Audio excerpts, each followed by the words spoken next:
conversando com o professor Wesley, bom, há quem ainda negue a realidade, né, e às vezes tente resgatar o modo como conduzia a vida antes de meados de março, mas uma coisa nós sabemos, pessoal, tudo mudou depois de março desse ano, né, tanto os nossos hábitos, como a nossa rotina, e quando o coronavírus ele parecia ser um problema dos outros, na verdade, rápido, né, uma forma muito rápida foi chegando nos países e a gente sabe que hoje é um problema mundial. Quais impactos vão vir depois desse vírus, né?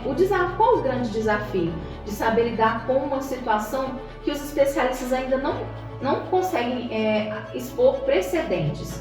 Bom, mas vamos então fazer uma pergunta aqui para o professor. Professor Wesley, embora todas as pessoas se dediquem ao combate ao coronavírus, né, em tempo real, tem uma grande preocupação com o futuro. A gente vê isso em todas as pessoas, as mais simples, as mais cultas. Todo mundo se pergunta qual vai ser a reação da economia diante o impacto do vírus, né? De empresas estarem com as portas fechadas, ou às vezes até tendo um revezamento, mas a gente sabe que a queda na renda ela acontece. E também tem as pessoas que têm dúvida com relação ao impacto no mercado de trabalho quando tudo isso passar. O senhor tem assim, alguma visão de como vai ser tudo isso, esses impactos? Bom, em primeiro lugar, em todo momento da história da humanidade ocorreram muitas oportunidades, até mesmo na pior das crises. E esse momento não é um momento diferente, é apenas uma crise gigante que aconteceu e está acontecendo. É mais uma da história, talvez uma das maiores, mas ela também está repleta de oportunidades. Nós estamos nos preparando já há um bom tempo para momentos como este. Então, por exemplo, no final de fevereiro, de março, nós já estávamos preparando para enfrentar algum tipo de situação muito difícil e ao invés de nós cairmos, nós nos levantamos. Por quê? Porque faz parte daquele que vai viver a abundância, que vai viver a prosperidade, não ser pego despreparado, estar sempre se preparando para o momento que virá e então, naquele momento que surge a dificuldade, surge também a oportunidade. Então, quando você olha para frente, você olha e pensa assim, como será o futuro? Seria razoável você olhar para trás. Seria razoável você olhar para a história. Esta não é a primeira crise do mundo, não será a última. Talvez ela seja uma crise específica deste vírus, mas nós já tivemos outros. E o que aconteceu no passado? O que ocorreu no passado é o seguinte, você teve uma mudança dramática, violenta, e em mudança tem aqueles que ganham e aqueles que perdem. E nesses momentos de tremenda mudança, você deve começar a se pensar para qual lado está indo a oportunidade. Bom, historicamente, a partir do século XX, nós já até publicamos um estudo sobre isso para os nossos clientes. O que aconteceu quando ocorreram crises semelhantes a essas? Durante a crise, muito drama, muita dificuldade, mas imediatamente após uma crise como essa, você tem uma série de mudanças de regras, novas realidades, mas especialmente muito dinheiro circulante. Por quê? Porque os governos não querem ver os seus países destruídos, então eles colocam muito dinheiro circulando. Nós temos aí talvez uma memória mais recente, que foi a memória de 2008, uma grande crise mundial, que não tinha doença, mas uma crise, digamos assim, do ponto de vista econômico, mais ou menos semelhante ao que nós estamos vivendo agora. Então, essa crise eclodiu no dia 15 de setembro de 2008. E o que aconteceu em 2009 no Brasil? O maior crescimento dos últimos 30 anos, ou seja, muitas oportunidades. Esse dinheiro circulou até 2010, o que aconteceu em 2010? Mais crescimento do que 2009. No entanto, esse dinheiro que circula gera crise depois de 24 meses aproximadamente, ou seja, você tem 2 anos de muita fartura e você tem nesses 2 anos de fartura não uma oportunidade para ganhar, mas ganhar e guardar para o momento que será posterior para você pagar aquilo que foi o custo de você resgatar um país. Isso provavelmente vai acontecer no Brasil. Você vê, por exemplo, se você analisar o que está ocorrendo hoje, o Brasil vai perder do PIB algo em torno de 15% esse ano. É o maior da história. No entanto, se essa crise acabar até o meio do ano, provavelmente nós só vamos perder algo em torno de 3 a 5%. Por quê?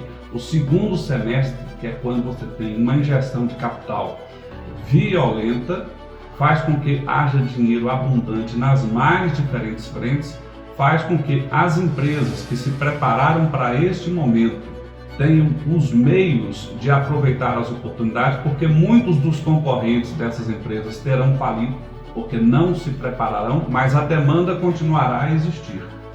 Então, nesse cenário você tem muita gente que perdeu as situações e outros que ganharam em dobro, em triplo, etc. Como tudo na vida, você deveria construir a sua oportunidade com firmeza, com propósito, fazer as fundações da sua casa realmente em rocha, de uma forma sólida, para resistir às crises. É isso que provavelmente vai acontecer. Se você não é empresário, se você é trabalhador, eu acredito que você deveria aprender com os judeus.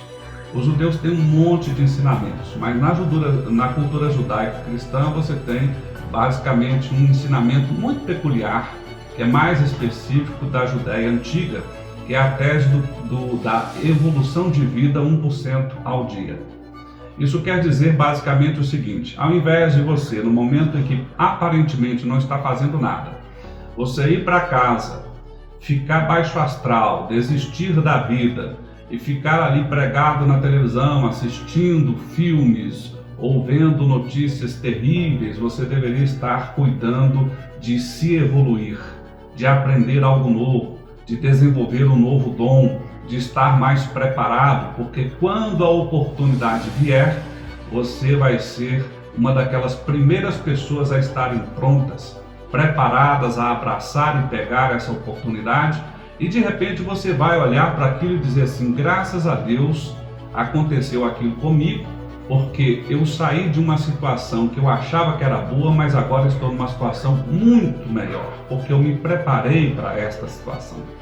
Então, basicamente, tudo é uma questão de perspectiva. Seja como for, aquele que não evolui, aquele que não se constrói, aquele que não se melhora, nunca está pronto para o algo melhor que vem. É isso aí, muito acalentadoras, né, pessoal? Essas palavras do professor, que ele é um especialista nessa área econômica.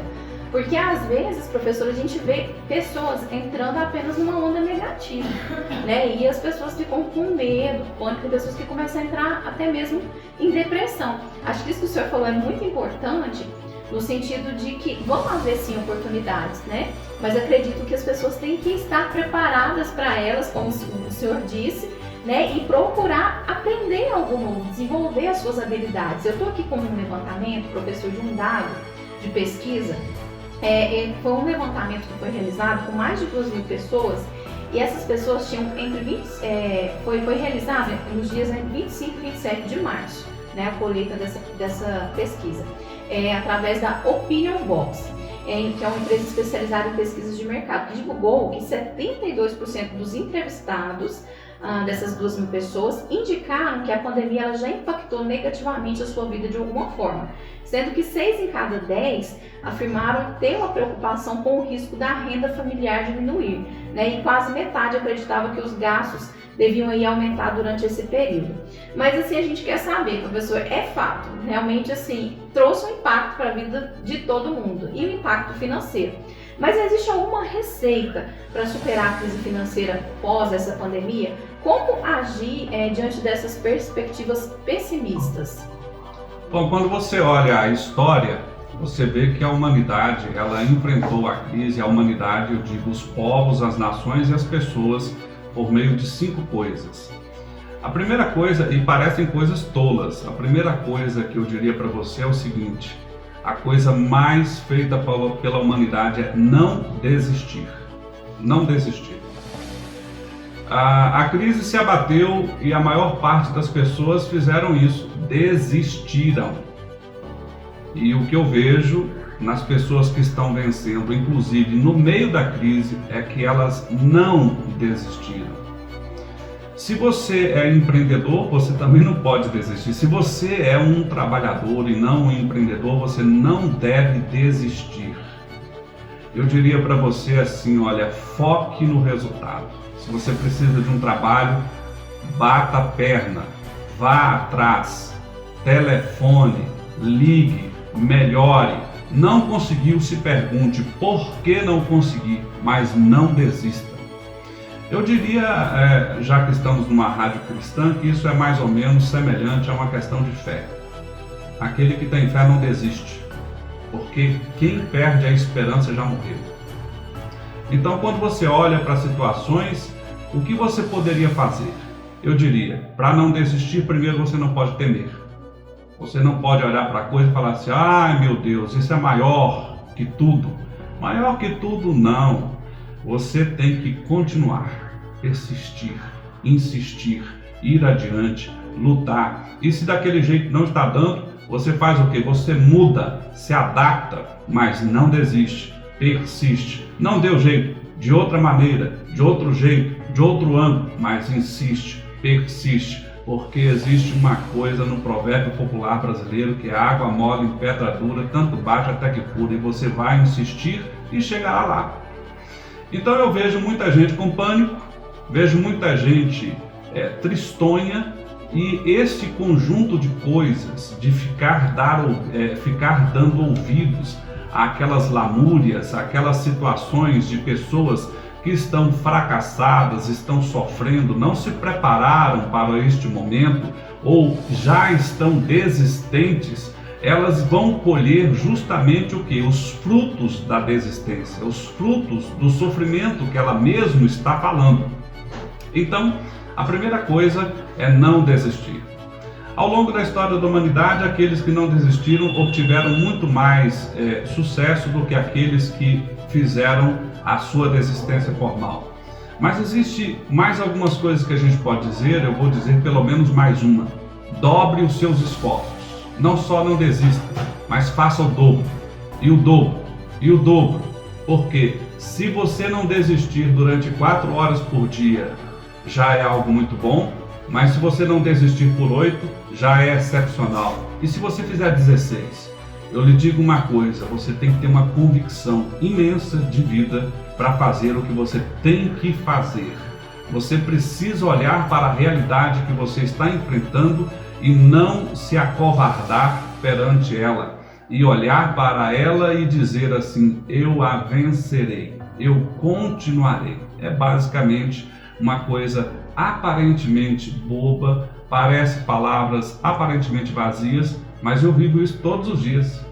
Todos os dias eu estou vendo e vivenciando, e eu mesmo vivencio isso. Acordo mais cedo, durmo mais tarde, dobro os esforços, mas continuo lá colhendo os frutos, enquanto a maioria das pessoas apavoradas não estão colhendo porque estão fazendo autocomiseração, olhando para o dodói que eu estou sentindo, ao invés de estar concentrando as suas energias em tentar buscar soluções para aquilo que está vivendo.